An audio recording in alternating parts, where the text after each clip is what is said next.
Folks, it's that time of year once again. The USA Today Coaches Poll has officially dropped. 6 separate ACC teams are in there, and FSU has 1 solo vote. All that and more on today's edition of Locked On Seminoles. Let's ride.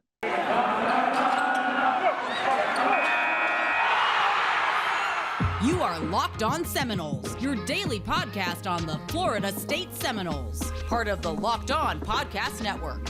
Your team every day.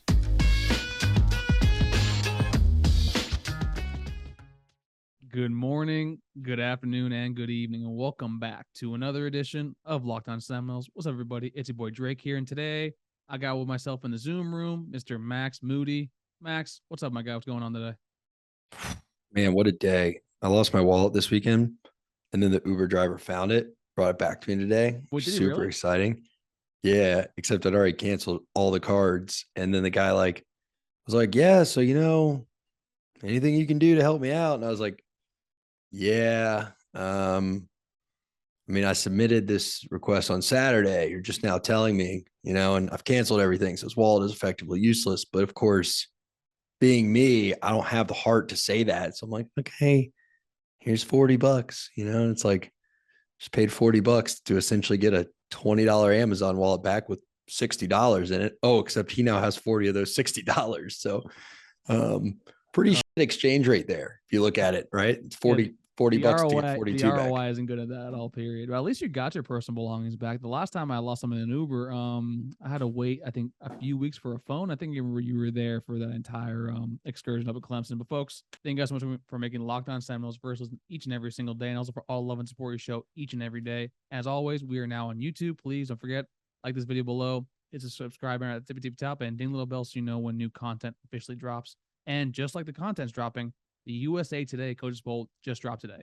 The ACC has 6 separate teams on there, with Clemson at 4, Notre Dame, which they're not an ACC team, but for a certain Or when it's convenient. When they don't like Exactly. how many basketball fouls got called, then they're part of the conference. Yeah, they're the 2 a.m. U up text person. And then you got Notre Dame at 5. Then you go down, you see NC State's at 13, Pittsburgh's at 16, Miami at 17, and then Wake Forest rounds them out at 17. Sorry, Wake Forest rounds them out at 19.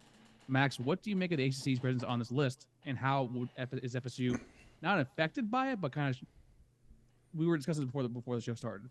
How does it kind of showcase basically the schedule that FSU has in front of them heading into 2022? So the coaches poll is very, very interesting, because I think the coaches poll is a constant reminder of how little most coaches pay attention to college football. They're usually paying attention to themselves. I think most of them usually have some fringe teams that they think are really good that aren't actually any good, because I don't know, maybe it's a team they coached with the coach, maybe they come from the tree or whatever, or maybe that's just a team they've been scouting a lot. But it's always a little bizarre, because it'll mirror the AP poll, and then you'll have these random jumps, and it's like, where the heck did that, how did that person get so high? I also think coaches get really caught up in recruiting momentum, more so than we do. Think about it. Y'all think you get oh, this person's killing us on the trail? What do you think the guy making hundreds of thousands or millions of dollars a year, whose livelihood is predicated on the recruiting, is thinking when a school is crushing it in recruiting? So I say that to say this. Miami at 17, I don't know if that's going to end up being a bad selection at the end of the year, but at the beginning of the year, to me, that makes no sense. I don't think they've earned a 17th spot. They were 7-5 last year after their bowl game. I believe so. Right below them is a team that's even less deserving, Texas. They're awful. Until they prove to me they're not awful, they're awful. They're in a box of awfulness. They're horrible. They were disgustingly bad last year. Steve Sarkisian can call plays. Who voted for himself actually as the number 1 coach in the country? Do you see that too? Yeah. Is that who gave him their number one vote? I'm just going to say it's him. I really don't know if it's him or not. It had to be. No sane person would do that, right? And then I think you have Wake Forest at number 19. So that is actually, let's go up one. Let's go Pitt at 16, Miami's at 17, Texas at 18, Wake Forest at 19. I don't understand that cluster of 4. That, not even being an ACC fan, that is a super bizarre clustering of 4 to me. And I kind of want to hear your opinion if you agree with any of this, because to me, Pitt, they lost the only 2 weapons they had on offense last year. Their coach And I know most of our fans probably don't watch ACC Media Days because why the hell would you? I mean, as long as there's anything that has a pulse on television, you shouldn't watch ACC Media Days. That's why you have people like us, Drake, myself, Dave, Stacy, Holly, to synthesize this stuff for you. Pat Narduzzi, the head coach of the Pitt Panthers, literally said he was frustrated by how much they passed the ball last year, and they should run the ball more. Folks, if you think smart people or people who are good in their jobs don't make really stupid decisions, that is proof that it happens. He watched that offense last year. The most prolific passing offense he's ever had in one of the top 5 passing offenses in the country, and he said, Drizzy, we should run the ball more. Okay, sure, man. Yeah, Coming out of rehab and asking for another hit. Okay. Don't know what. So he's not going to finish the season at 16. Like, that team's done. Then you got Miami at 17. Pure speculation. I mean, that's the freaking tulip market in the 1600s up in the Netherlands. Like, we'll see. I don't know. Is Mario Cristobal going to be big and great, or is he going to be short, stocky, and ugly as shit like his offensive line coach? I don't know. We're going to have to see. And Texas at 18, I mean, I guess besides literally quitting every football team he's been on, Quinn Ewers is good at quarterback. I mean, I don't know. He cuts bait with football teams more often than he cuts the stupid sides of his hair to give himself that dumb mullet. And finally, Wake Forest at 19, I feel like that's a lot of disrespect for a Wake Forest team that brings back a lot of their talent and has had not just one, not just two, but 3 pretty consistently good seasons. I don't know. I mean, it's almost like, why the hell are these 3 in here? And then why is the only team, in my opinion, of them that's proven themselves to be able to be good and is returning the weapons that made them good, why are they at 19? And I'm not even going to touch USC at 15 because, like he says in the end of Waiting when he's doing his rant, he looks at Dane Cook and he's like, you're too easy. It's like, we all know that that's a joke, right? Them at 15? Come on. Yeah, I wouldn't have USC. I probably would have USC at 20. Me personally, I probably would have not have Texas ranked primarily because, like you said, I'm not going to rank a team that lost to Texas the year before, not lost to Kansas the year before, in my top 25 the following year. I know you got Quinn Ewers, really, really damn good QB, but I need to see him actually perform on the field. Miami, I probably would have had maybe at 24, 25 towards the back end because of Tyler Van Dyke solely, but we'll see actually how they are turning out with Wake Forest. I honestly probably would flip them with the Michigan State spot because Michigan State did lose Kenneth Walker III. I think Wake Forest did keep Sam Hartman, like you were saying. They lost to Cora Roberson and Christian Beal-Smith, but to me, that Sam Hartman offense is still going to be running with A.T. Perry coming up with that. And then Pittsburgh I actually would rank a little bit lower too as well because, like you said, they lost Kenny Pickett and Jordan Addison. I mean, Keaton Slovis is a really damn good kid, but the same criticism I have for Jordan Travis is saying with Keaton Slovis. They can't stay healthy. Keaton Slovis has, I think, only completed 1 full season. I think majority of the years he always has like a nagging shoulder injury or a leg injury.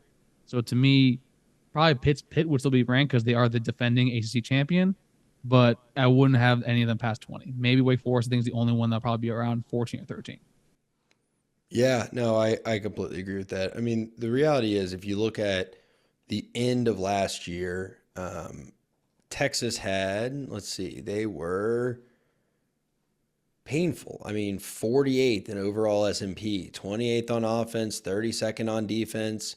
No, I'm sorry, that's not right. 28th on offense, and I didn't even put their defense in. I was looking at their ELO ranking, but nonetheless, they were 85th on defense. So they're about as useful at stopping people as a foam LARPing sword. 32nd in the ELO rankings, 54th in the SRS, which is basically a score projection. I don't know how you make that team in the top 20 in the nation. I don't care that they got a good quarterback coming in or they got some transfers or Arch Manning, who has never played grown adults in tackle football, committed there. Like that. Sorry, this is a Florida State show. I know I'm on my soapbox, but I don't even hate Texas. That's the thing. I hate how college football has just become so prisoner of the moment to the hype machine because it's just stupid, bro. We see it every year. Like USC is the prime example. What was that year they started number 1, they end unranked? Like, how many times are we going to do this with these teams where it's like, what on earth are you basing this ranking? It's just dumb, especially from people that are supposed to know college football. Like, I don't get it. But anyway, other Florida State opponents on here, NC State at 13. I actually think that's a decent amount of respect for a Wolfpack team that probably deserves it. Look, I'm just going to say it now. I think this is a great year for us to go up into Carter Finley Stadium, exact revenge on them, and ruin their special season. I would love it if they were up 16-0 at halftime and we came back and won 17-16. It would be incredible. But I think knowing what we know right now with Devin Leary. He calls Tyler Van Dyke daddy, but Tyler Van Dyke calls him Devin. And, because he beat him last year. Oh, I got it. Okay. Lost a lot of money in that game. I think them at 13th is respectable. And then Clemson at 4. Dude, this is going to be a shocker, but like, I'm not bothered by that at all. I know everyone's going to say like, well, Clemson, this, that, or the other. They almost lost to us last year. And folks, I hate to tell you this. I really do. It hurts me a little bit, but like, Clemson didn't almost lose to us last year. Like, you just have to put your mind into it. We had not one, but two of the most statistically improbable plays you can have in a football game. Between Lawrence Toafili not being down, having, as we said on our Madden episode, which has hopefully been published at this point, my bad on that one, the awareness to tiptoe the sidelines and walk into the end zone, and then Jermaine Johnson sacking the quarterback, stripping the ball, grabbing the ball, and running into the end zone. That was nuts. And you still lost by 10 points. Like, we didn't almost beat Clemson last year. In fact, Clemson last year would have beaten an average team on a neutral field by 11 points. So put them against any average team, they're an 11-point favorite. In fact, Vegas would have only, based on these numbers, put 17 teams as a favorite over Clemson. And I think that number's probably more like 12 actually looking at it, because a few of those are numerically dubious, where like they have really good ratings, but like let me just ask you point blank, Triz, are you going to make Boise State a favorite over Clemson? No. I mean, there's no universe in which like Vegas would do that. It just doesn't happen. Yeah, maybe 15 years ago, but not right now. Not right now. But I think overall with the AP poll, with all the teams that we see from the ACC on there, is that actually while we're doing our schedule preview, whether we do once a month, we missed last month, but we're basically going to be doing it throughout the rest of the month looking forward, because it shows that while we do believe 7 wins is attainable, 8 wins can definitely be there if the team actually finally steals one. You're allowed to steal wins, folks, against the teams you're not supposed to beat. But we kind of want to be able to showcase to you, each and every single one of you, that the ACC sneakily in the middle of the pack are very, very damn talented, good teams. And we play 5 of them that are on this AP poll. But, Max, before we get into that, folks, let's talk about our friends over at LinkedIn.com. LinkedIn.com jobs helps you find candidates you want to talk to faster. Max used it for his job hunt not too recently. I used the transition from a bigger firm to a small firm. But, folks, did you know that every week, nearly 40 million job seekers visit LinkedIn? Post your job for free at linkedin.com/lockedoncollege. That's linkedin.com/lockedoncollege to post your job for free, and for the free. Terms and conditions may apply.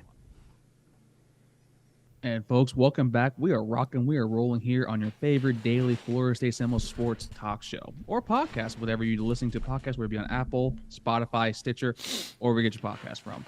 Max, it's about the time of the month now. We got the schedule breakdown, the schedule preview. Don't look at me like that, because we're starting off with basically, we're going to bisect this. We're going to do, the first 6 games and the next 6 games. Ready for this?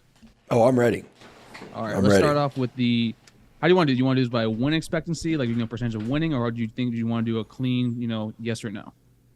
Well, it depends on what we're trying to accomplish, because we talked before we recorded, and I think that it was a useful conversation talking about this team, and I kind of want to lead with the point I made, because I think that it's relevant to a schedule prediction, and what it's going to lead into is us saying, let's go through the schedule chronologically, because I think that that's going to be a valuable exercise and help us visualize the team's improvement. But there's been a lot of chatter the past few days, especially because, dude, it was a scrimmage. It's Elite Lies season. I get it.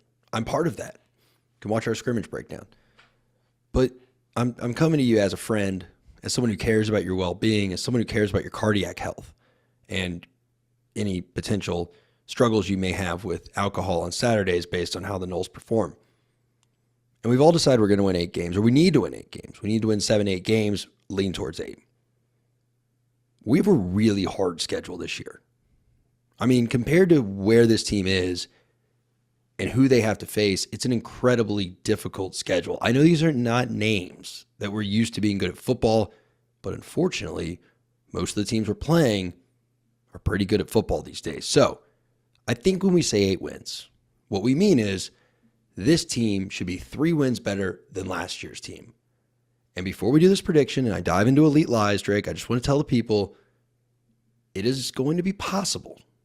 And I do say, unfortunately, not with a light heart. It's going to be possible this year to be a decent bit better than last year's team and only win 6 games. I don't want that to happen, but a 6-win team this year could theoretically be a 2-touchdown favorite, let's say a 9-point favorite against last year's 5-win team, because it's just a tougher schedule. And it's not laid out particularly poorly, but it's not laid out particularly well either. So, and anyway, that's why we look toward the ACC teams that were on the USA Today coaches poll, and also why I've been saying that this team can win 8, should win 7, will win 6, because this schedule as a whole, it's tough. And also we play in the conference of quarterbacks when it comes to the ACC, and we'll be looking actually at a non-conference quarterback right now, because Duquesne, that's going to be a win. I'm not even going to retain that being a loss. I know we did it last year at Jacksonville State. If he loses to Duquesne, I'm going to probably stop being on the show. But we look to LSU first. LSU, we're going over to the Caesar Superdome in New Orleans. I will be there. Folks, you want to hang out, hit me up. But we'll be facing them with Coach Brian Kelly, his new accent, new quarterback in Jane Daniels. Max, how you feel about this game? So LSU is an interesting one, and I think it comes down to what LSU are you going to get, right? Because this was a team last year that had 11 draft picks on their team. And you guys will hear me say this, Fred Petrie, if you're that's how you pop into the comments. I know this hurts to hear, but it's true. 11 draft picks, 6 wins. That is mind-boggling when you think about it. And you can't just tell me it was on coaching, because that's also the players quitting. And are these players going to be that? No, you know what? Let me not ask that as a question, Drake, because we've seen this song and dance before. We saw a team not bought in for Willie Taggart. And what did we tell ourselves? Oh, they'll buy in for Mike Norvell. Hell, we saw the team quit on Jimbo, and we said, they'll buy in for Willie. And in Willie's first year and his second, and in Mike's first year especially, and a bit in his second, although I credit this team a lot with turning it around, there was never buy-in. Teams that quit on one coach don't just flip a switch and start playing hard for the next coach. That's not the way it works. You have to substantially turn the roster over. Now, you got a new quarterback coming in, 2 new quarterbacks coming in. You got a lot of new faces thanks to those 11 draft picks. But I don't know, man. It's like, which LSU do you get? I mean, I'm literally looking at my numbers right now, and it's like we could be a 3.5-point dog. We could be a 1.5-point favorite, depending on how you calculate it and depending on how you adjust for lost production. But I'm going to do everything I hate about sports and love and say that this is a feel game. It just feels like a game you have a chance to steal. And I think what you're going to see is when Mike Norvell is against the ropes, the proverbial ropes, and it's clearly a moment type situation of this will be a defining moment in Mike Norvell's career at Florida State. Is the team going to step up for him, or is the team going to lay down? And I just call it optimism, but I feel like this team is going to stand up for him, because last year, no matter how many times they got kicked in the teeth, no matter how badly shit was going, this team never quit. I say that thing about, hey, this could be a six-win team. That's not saying they're not going to try, because I don't see this team quitting in a single game. And eventually, if you just keep trying at stuff, like us with this ridiculous podcast, sometimes it works. And I think that eventually you got to catch one of these teams. And in the same way they caught North Carolina sleeping, because North Carolina just decided that Florida State had nothing in the tank in 2020, that can easily happen against this LSU team. Hell, Notre Dame got up by 16, 18 points last year, and we were able to come back. So I think they're going to overestimate the Superdome. I think they're going to overestimate just the logo, right, that they wear on their chest. And I think it's going to be a dogfight, and I think that's a game we can win. Yeah, I hate to be the bearer of bad news. We're going to get blown out 25 to 10. No, I'm joking, folks. I'm actually right there with Max on this. I do think that basically I have been saying that we are allowed to steal games since we started this podcast. We haven't done that once at all.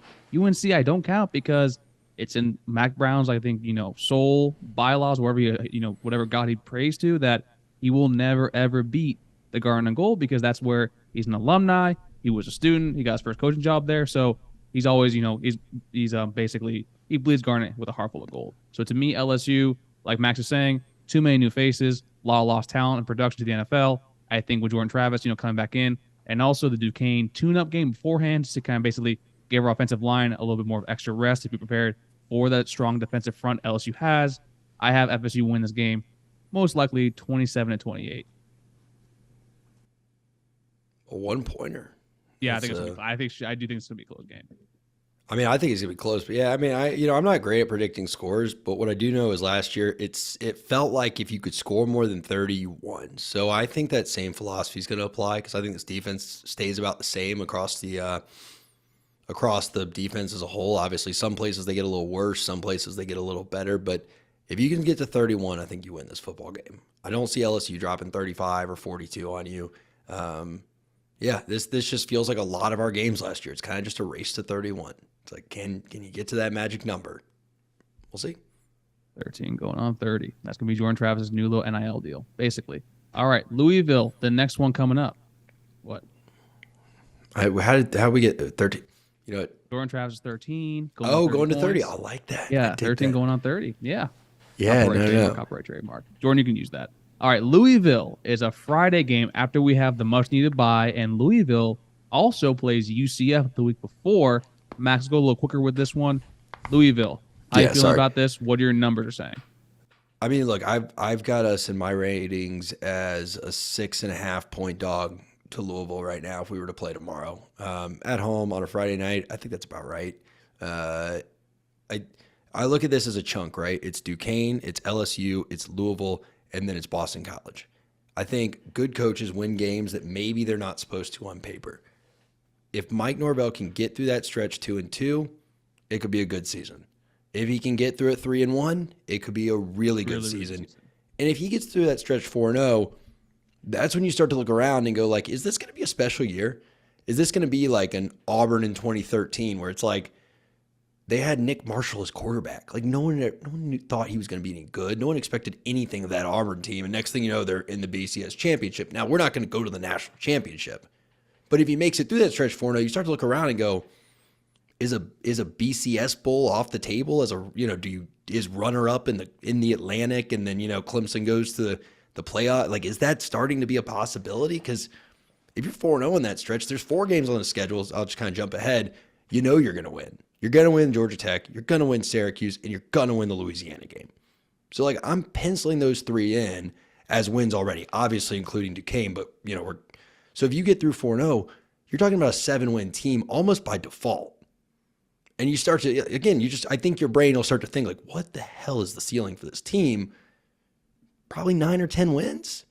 Not as likely, but so I look at it in that chunk, Drake. I don't know. Is it going to be Louisville that you beat? I think, frankly, they're your most likely loss within those 3 because before. That's where I'm at too, mainly because you know how I feel about Scott Satterfield. I don't think Scott Satterfield's a very good coach. You're a reformed Scott Satterfield hater. You're basically now on our side, the right side of history when it comes to Scott Satterfield. But I do think Malik Cunningham is that damn good. And to me, he's the best quarterback in the entire conference. I think it goes him, it goes Brandon Armstrong, and then the homie down and basically Coral Gables, Tyler Van Dyke. So to me, basically, I think Malik Cunningham is good enough to cover up Scott Satterfield's faults. But I do see us ending up, after this initial 4-game stretch, 3-1 because after giving it a lot of thought, and Max has been, educating me on these analytics, these numbers, and basically Phil Dracovic is basically he's a very tantalizing, solid prospect when it comes to the pro level because of his size, because of his arm. But if you actually break down his numbers, he's a very decent QB, but he's nothing super duper special. Now the injury bug, the injury bug, he was injured mainly for 1 season, but you can't be saying that about him and then saying the same thing about Jordan Travis in the same vein. So to me, I think that FSU for this first 4 games here, heading into Wake Forest, goes 3-1. Dude, look at you finally coming around, Jerkovich. Yeah, I mean, the reality is with Jerkovich, if you look at like most of his stats, even the year before when he wasn't hurt, like they're just not that great. I mean, I agree with you. Like, he is a great pro prospect, but there's a reason I stop watching guys once they get to the NFL. It's not my sport. It's a different game. Like, there's guys who weren't all that great in high school or college. Like, Carson Wentz was out there beating up on, FCS competition, and look how he's turned out in the pros. Like, what's his name in Buffalo? Josh Allen didn't play anyone that mattered at all in college. And if you look at stats in college, Google them and check me, but I don't remember them being that amazing given the competition. Like, I'm just going to look so I don't have to put my foot in my mouth if I'm wrong, because this is going to come as a shock, but I wasn't really covering Josh Allen. Yeah. You know what Josh Allen's completion percentage was in 2017 at Wyoming? 56%. 56% for 1,800 yards. Like, pretty average stats, but he was big. He was strong. I mean, everything you say about Jerkovich. So, like, I don't think you're wrong about him being, like, a really good NFL prospect, but, like, I don't think he's going to elevate Boston College. And when I look at this, it's like, okay, across the 3 different services, accounting for returning production, it's like, I've got us at a 3.5-point favor against Boston College, and I don't even know if that's right. Like, I almost want to lean to like a 6.5-point favorite, which is the highest I have them across the 3 numbers, because I just think that's a team that you can beat. So, yeah, Louisville is your most likely drop in those first 4. Yeah, the only thing I would keep it 3.5 mainly because we also have to be playing Boston College as well as the refereeing provided by the ACC if you're evidenced by last year's game. Yeah, no, that's a valid point. I can't refute that. And we are wrapping up today's show looking at the rest of the schedule from Wake Forest on. Max already touched on Syracuse, Louisiana, or Georgia Tech. Those games we really don't need to dig deeper on because if we're being completely honest here, Louisiana lost a lot of players to Florida, lost their head coach. Syracuse, I'd be surprised if Dino Babers is still there, actually wouldn't play them. Same thing with Jeff Collins because Georgia Tech, as much as our schedule is very hard, take a look over Georgia Tech's schedule because it's nowhere near as fun. And they open up, I'm pretty sure, against Georgia. No, they open up against Clemson. That's even worse. So, Max, Wake Forest Demon Deacons is a game that last year you thought and you felt was probably, if we had to do it all over again last year with a healthy Jordan Travis, we could have beat them. Now, tables turned, or how the turntables have turned. Wake Forest comes down to Tallahassee. How do you feel that Sam Hartman of QB1 fame handles his trip down to Tallahassee? Well, like I said, I mean, I think that they should be ranked better than 19th. I think that right now, if you play them, you're going to be an underdog even at home, probably by a score or more, right? So you're not talking like a 1 or 2 points. It's probably a 3.5 to a 6-point underdog if you play them right now. Wake Forest brings back a lot of talent because of the 6-year rule. They also lose their running game. Wake Forest also had the 10th best offense in the country last year, opponent adjusted, pulling out garbage time. They had the 93rd best defense. And again, Driz, that's pulling out garbage time. Wake Forest very regularly took the game into garbage time because of their scoring. So like their defense, when they were beating up on teams, taking it towards garbage time, still wasn't performing that well. You had a really unfortunate stretch against Wake. When you look, I think it was like fumble, 3 and out, fumble. It didn't go well. Put the ball in the dirt. It was a weird day. I think the team was still just reeling from the Jacksonville State loss. I mean, I just don't know if they were mentally there. I mean, they tried to bounce back against Louisville. There was a lot going on. They got to come to Doak Campbell this year. And they have to come when you won't be 0-3. You'll have some momentum because you'll have at least won 1 game. I hope. If not, Mike Norvell's Christmas tree is probably on the curbside. You'll probably, though, have won 2 to 4 games. And you're going to feel like you still have a puncher's chance at making a bowl and making this a good season or a season you can be proud of as a Florida State fan and as a Florida State player. I don't think they just let the Demon Deacons walk all over them at home this year. I think that's a game you win. This is probably my hardest game to pick, primarily because I know Wake Forest's defense. I know they were 50 Shades of Ass last year. Pretty much they were extremely injured. And the one thing actually also were extremely young. So if you bring a fully healthy, 1 more year of experience, defense coming in here, that could be a little bit different. And I'm just a little more worried because we were not the best at running the amount of plays last year to basically keep up with opponents. And then Wake Forest, I think, was top 10 in the country, I think, from the stats you were kind of giving me the other day. Yeah. And then also they were super efficient because Sam Hartman basically was a touchdown merchant last year when it came to, airing the ball out, and also was able to move the pocket with his legs. So to me, I'm going to say for right now, for the show purposes, because it is Elite Lie season, I do think we beat Wake by 10. But ask me again probably the week of the game, and I probably might have a very different answer for you. And let's go from one difficult opponent to another difficult opponent. NC State, who a lot of people have actually picked to win the Atlantic and also probably most likely win the conference. And Big Game Boomer, whose favorite podcast, as we can say, is us here at Knowles Anonymous, is basically might be going to the CFP. Does Devin Leary actually have what it takes to basically have NC State to win 10 games a year, or are we going to be playing spoiler up in Carter Finley? God, I want us to, man. I want us to so bad. I was there in 2012 when we thought it was our return to greatness. We could go to a national championship, and we lost that team 17-16, and that super tall quarterback whose name I can't remember right now. Mike Glennon. Mike Glennon, the perennial Tampa Bay backup, and it was just awful. I mean, it was just terrible. It was one of the worst experiences of my life, and God, it was horrible. I want to repay that favor, but I don't know. I mean, they're a good team. They're really damn good. This might be the best NC State team since Phillip Rivers back in the early 2000s.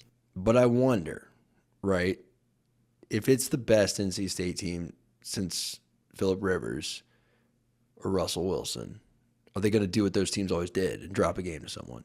Because NC State, Clemson's just about as well as Clemson. And, I mean, you look at, didn't Russell Wilson lose to ECU? I don't know. When he was there? I thought he transferred out to Wisconsin. He was there for 2 years, though. I'm pretty sure starting your sophomore year, he ended up losing to East Carolina. Like, they do that stuff. There's a reason. Look, some schools have it culturally. Some schools don't.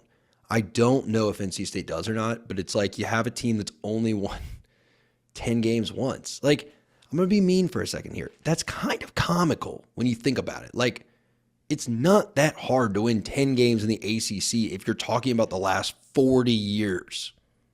They've only done it once. So that tells me logically to be illogical, because there's no way in that 40 years they've only had one team good enough to do it, but they've just never managed to figure it out.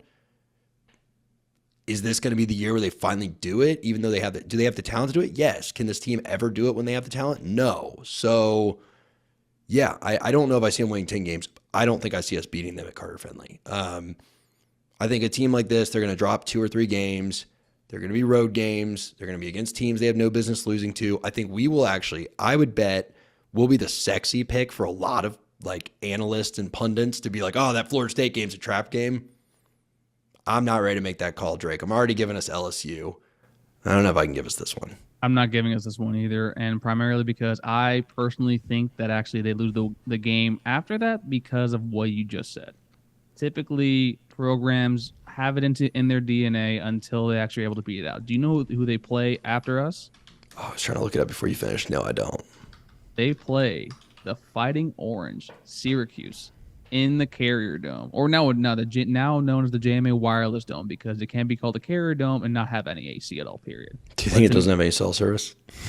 That'd be hilarious if that's true. But to me, that's a game that you lose a game to a team that you have no business losing to. And that's after playing Clemson, then us, Syracuse.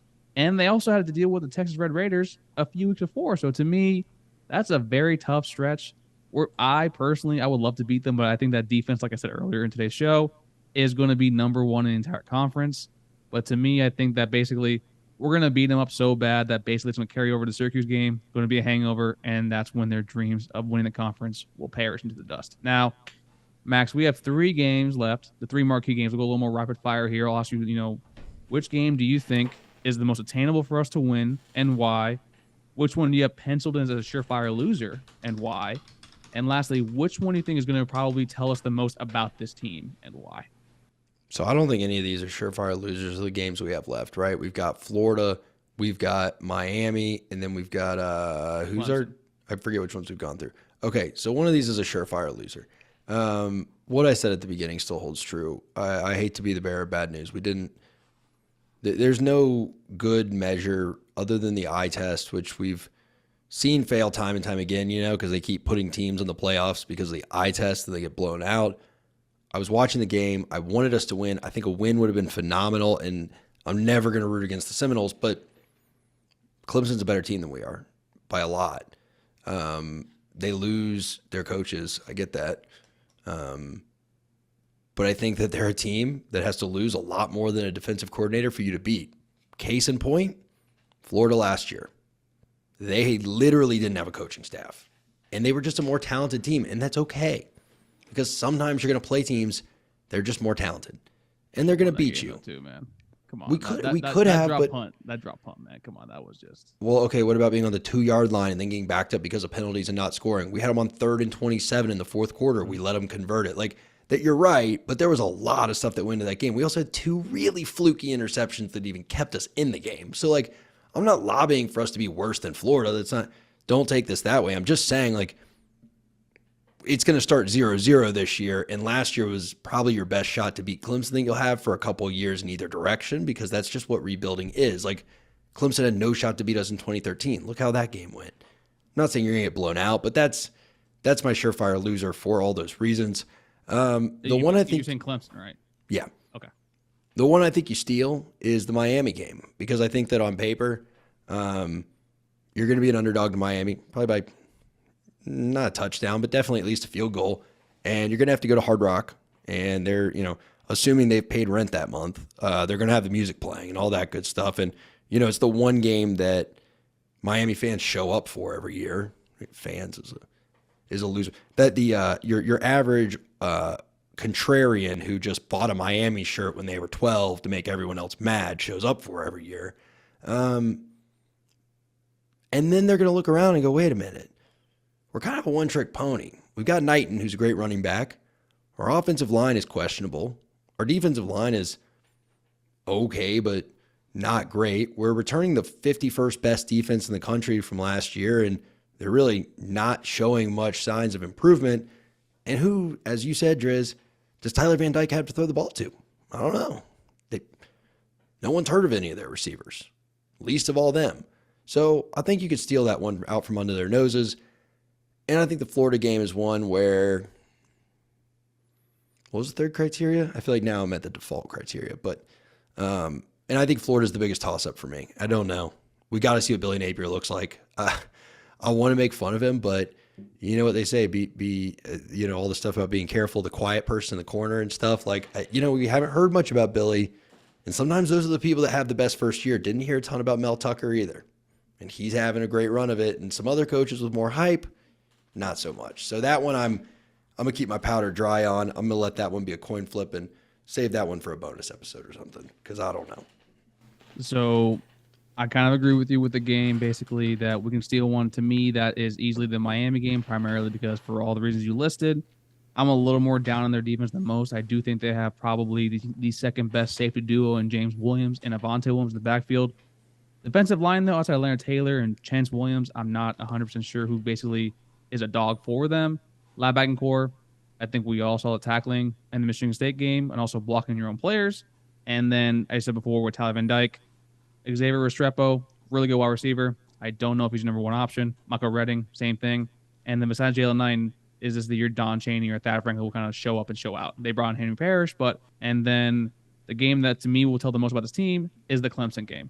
Primarily because if you watch the full game, I do get what you're saying. We're lucky with that. There just is a time where, like, when these games happen, you should be able to cash in and be lucky at least once in a while. It just feels like this team never has been able to do that for the past 4 years at this point. To me, the Clemson game, that was the point there, and it was capped off by how unlucky we were by the damn fumble at the end of the game that cost thousands of fans out there and gamblers to lose the cover. Thousands. One in particular we could think of right here. Yeah, me. I was devastated. I was pissed. But to me, the Clemson game, that definitely will show where this team is at, because while you want to say you're competing with Louisville and Boston College, you want to really say you're competing against Clemson, because basically that's who runs the Atlantic, that's who runs the ACC. And if we ever want to get back to where we want to be, we need to see where we are basically as a program under Mike Novell when we play that game. And then Florida, we can talk about that later. I think it's dub. I personally don't have any faith in Billy Napier. But folks, Let us know in the comments below what you think the schedule, how it will turn out, your thoughts on the AP poll, Coach, the Coach's AP poll, basically where you see everybody else out there. Max, let the folks know where to follow us up in the podcast level and also what to do on YouTube. Well, there's a lot of things you could do, but there's two things you should do. One is to go in your podcast app, find Locked On Seminoles. Make sure that you are following our feed. Make sure that you are subscribed to us if you're on Spotify, and that will let our episodes pop into the top of your queue each and every day. If you're on YouTube, make sure you subscribe to our YouTube channel. We are over 1,400 strong. It's a fast race to 1,500. We'll be there before we know it. It's a bit mind-blowing. And make sure you turn on notifications by clicking that bell up in the corner of your screen. That way, again, you get notified the minute we publish an episode, which is each and every single day. Finally, like the video, comment, tell us what you like, tell us what you don't, tell us what you think about the team this year. How many wins are they going to have this fall? And for Drake, that was Max. And we'll see y'all next time on Locked On Seminoles. Take care, everybody. Go Noles.